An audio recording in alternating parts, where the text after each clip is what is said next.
Alright, here we are for round 3 with our sweet blue-red wildfire deck. I keep saying wildfires because it's so much easier to say than burning. Plus, most people know what wildfire is. um, yeah, so let's have a good one. We have a pretty bad track record of keeping 2 landers on the draw, but it's going to come to an end sometime, right? We can run a Greater Gargadon, get a burn spell. Nah, it's not mulligan. I'm not one for watching replays, especially because it doesn't really matter.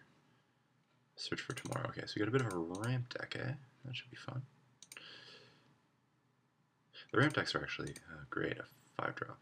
The ramp decks are actually very good in this queue. They support it really nicely.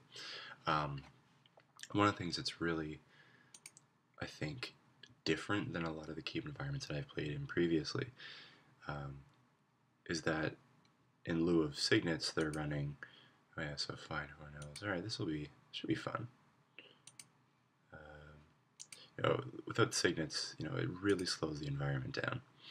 Yeah, I don't want to burn that out. And it makes green a lot better. Green always has a bit of an identity issue when it comes to cubing, just because there's a fair number of good, solid green 1-2 drops, which make it aggro oriented. You got cards like Rancor, Stone Invocation. But then it has a lot of mid-range stuff, and it has a lot of stuff it wants to ram into. So with so many different parts of its identity, it often finds itself on the outside. What is green's identity? Because if you dedicate a lot of your cube space to making a green section very strong, like one aspect of it, then the other ones suffer. But if you try to support all 3, then none of them end up being that good.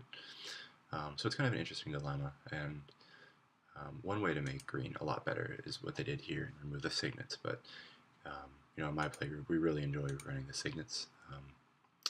Makes greedy decks a lot more acceptable, and we are a greedy bunch. Chrome Mox.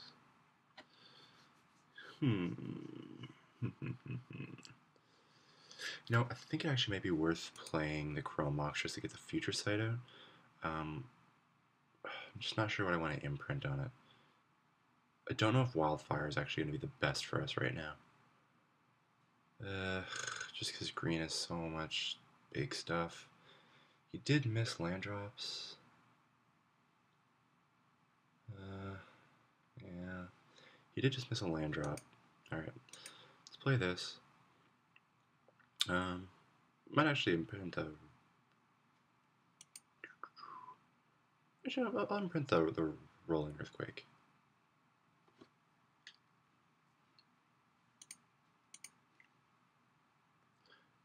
Actually, you know what? The Incinerate. Rolling Earthquake's better. Yeah, I'll just imprint the Incinerate. Run out the future state.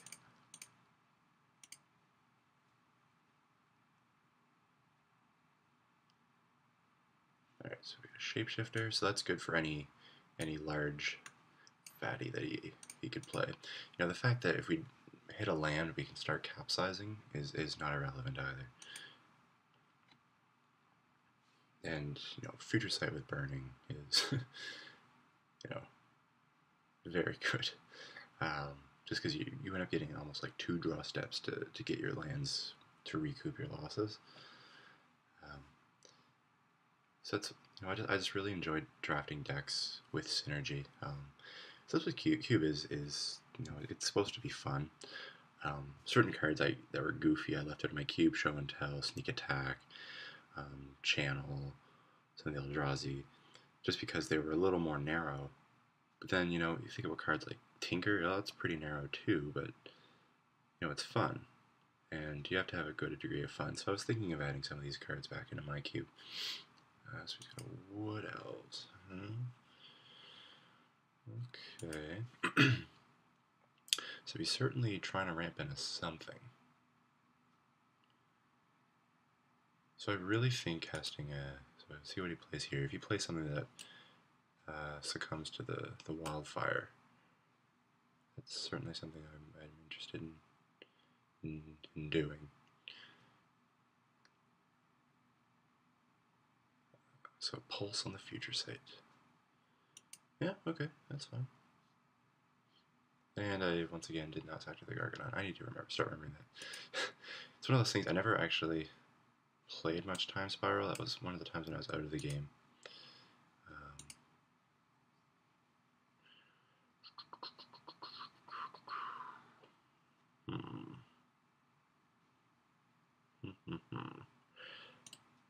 Don't want to play this necessarily, just because if I end up burning, yeah, it's not the best. Don't want to play a Rolling Earthquake either. Yeah, actually, you know what? I'll cast this face down. I'll tap the Mox just in case he plays like an Indrik Stomp Howler or something, or an MTGO Vigilante. Vigilante, if you will. No, I always say that with a foreign sound. Vigilante. So we'll see, because if you play something like, like a Primeval Titan, I wouldn't mind flipping this up in a turn. Hit a Grave Titan, same deal. It's something you'd just rather get out sooner rather than later.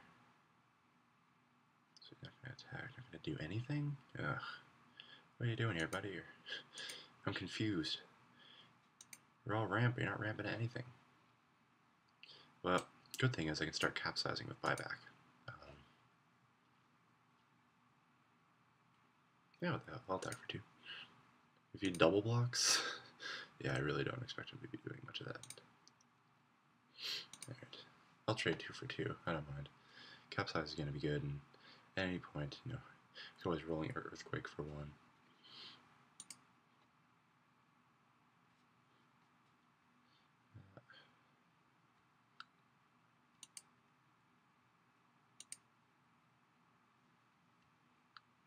Let's see. I'll probably just end up. Oh, capsize his mana elf. No point in capsizing his lands. Because he has to spend mana to replay that. And he also kill the elves in response, actually. Get rid of the capsize, make it fizzle. Just tanking on this.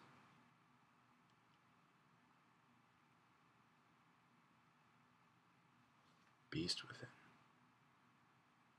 Okay. So Beast Within, huh? Chandra. Alright, so now my plan is I'm going to play the Chandra. I will -3 to kill the beast, attack for 2. And then next turn I can Burning in response, sack my lands to bring the Gargadon in. And maybe that'll be good enough.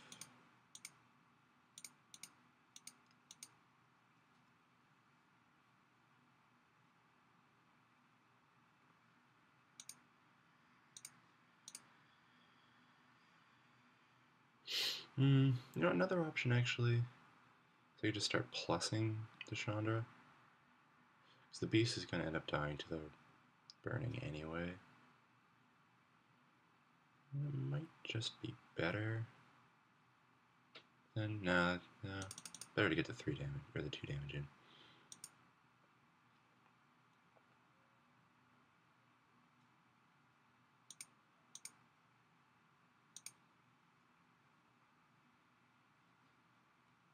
Yeah, I think this is going to end up being better.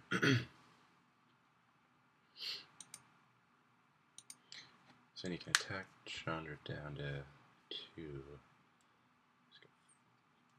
5 cards in hand, one's a Findhorn Elves. Oh no, it's not. It went to capsize, but I did not. Excuse me. Let's see. I mean, my guess is he's probably going to end up attacking Chandra. Doing 1 to me is not as productive, I think, as trying to get rid of this mother.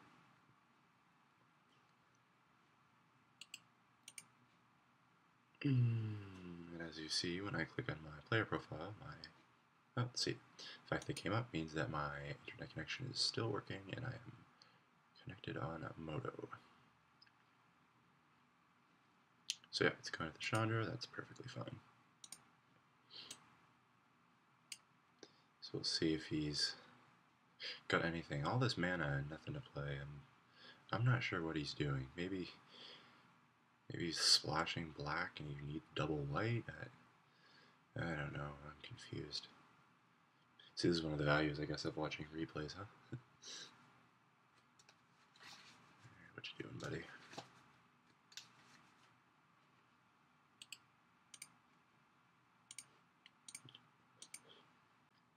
Okay, so he just cast Rude Awakening without Entwine to untap his lands floating a white. So maybe I was right, he did need double white for something. Hopefully it's not like an Elesh Norn, but he would have done that pre-combat. Oh, so it is an Elesh Norn. Yeah. Okay.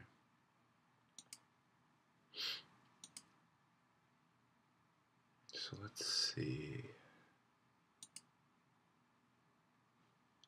Island, that's pretty good. Yeah, that's gonna need to die. Probably rolling Earthquake. See if I play that.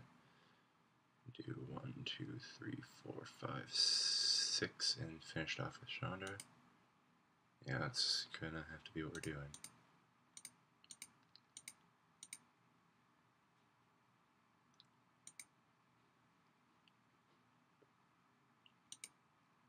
Actually, you know what? If I do this, he'll take 6 himself, go down to 9.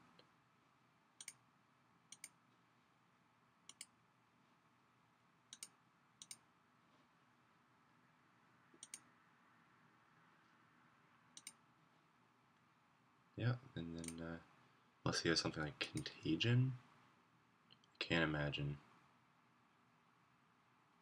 Yeah, okay, so we got that. Okay, so he's big ramp, I think. I only thought Elesh Norn and Rude Awakening.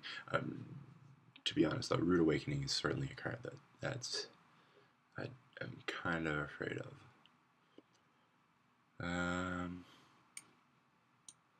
Essence Scatter could be good against his Elesh Norn. Pillage, keep him off lands. Ah, that seems bad. Waterfront Bouncer? No. No, I think I'll actually leave it as is. It seems pretty good. If there's anything else we see, you can do it later.